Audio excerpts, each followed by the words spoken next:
Of course. Point of order, the Prime Minister. Mr. Speaker, I think that... Thank you, Mr. Speaker. Let there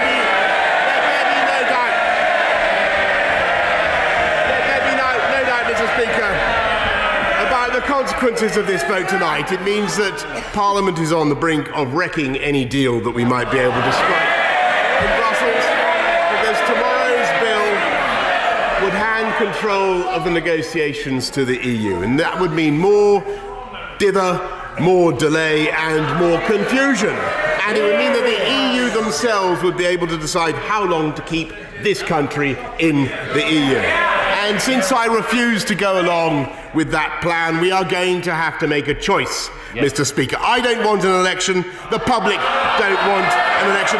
I don't believe the right honourable gentleman wants an election. But if the House votes for this bill tomorrow, the public will have to choose who goes to Brussels on October the 17th to sort this out and take this country forward.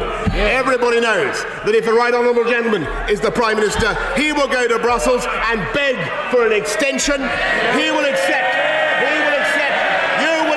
you will accept whatever Brussels demands, and we will have years more arguments over Brexit. And by contrast, Mr. Speaker, everyone knows that if this government is in charge and if I go to Brussels, I will go for a deal, and I believe I will get a deal. And we will leave anyway. Even if we don't, we will leave anyway on October the 31st. The people of this country will have to choose, Mr. Speaker. The Leader of the Opposition has been begging for an election for 2 years. He has crowds of supporters outside calling for an election. I don't want an election, but if MPs vote tomorrow to stop negotiations and to compel another pointless delay to Brexit, potentially for years, then that would be the only way to resolve this. And I can confirm that we are tonight tabling a motion under the Fixed Term Parliament Act.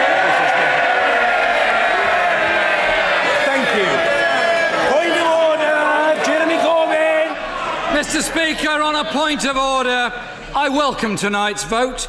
We live in a parliamentary democracy. We do not have a presidency, but a Prime Minister. Prime Ministers govern with the consent of the House of Commons, representing the people in whom the sovereignty rests. There is no consent. There is no consent in this House to leave the European Union without a deal. There is no majority for no deal in the country.